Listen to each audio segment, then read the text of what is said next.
household name after helping carry the Mets to their improbable 1969 World Series championship. And we remember him at 8:26.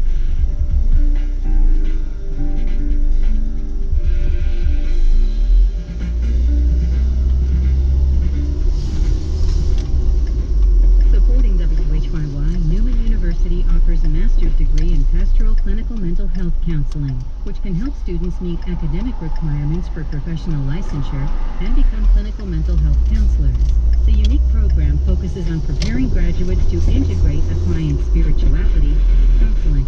There's an information session with social distancing on Saturday, September 26th at 9:30 on Newman's campus. Details at newman.edu/WHYY. Radio Times and Planet Money are teaming up to discuss the true story of a made-up thing, money. I'm Marty Moscowane. Join me and Jacob Goldstein September 10th for a fun virtual conversation. Tickets at whyy.org/events. It was quite a sticky day yesterday. I think we get the same thing today. With sun and clouds together, some thunderstorms could develop this afternoon. A few storms may be severe. We'll have a high of 88 in Philadelphia. It's Morning Edition on WHYY.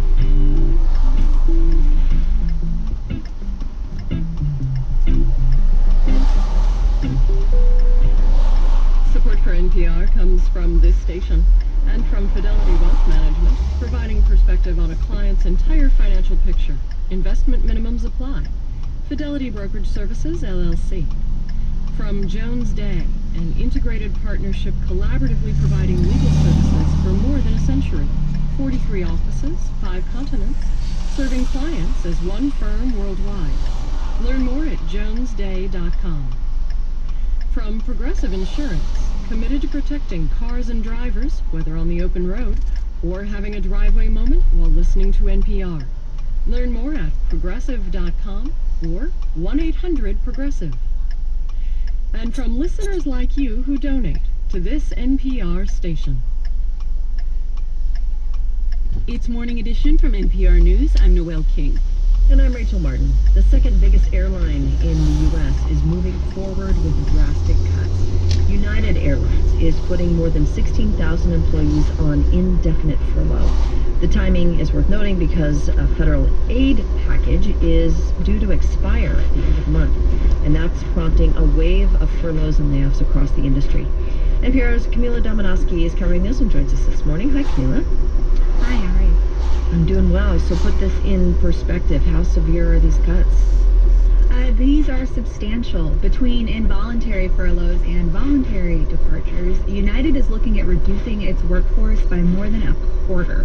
And it's not alone in that. Delta cut its workforce by 20%. American Airlines is expecting to cut 30%. And that's on top of reduced hours and some voluntary leave for many people who are keeping their jobs. And how does this all tie into the federal aid package?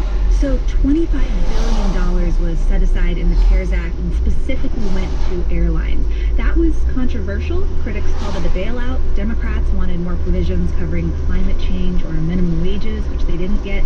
The White House pushed to get more stock in exchange. But ultimately, there was a deal, and it required airlines not to lay people off through the end of September, which is coming up fast.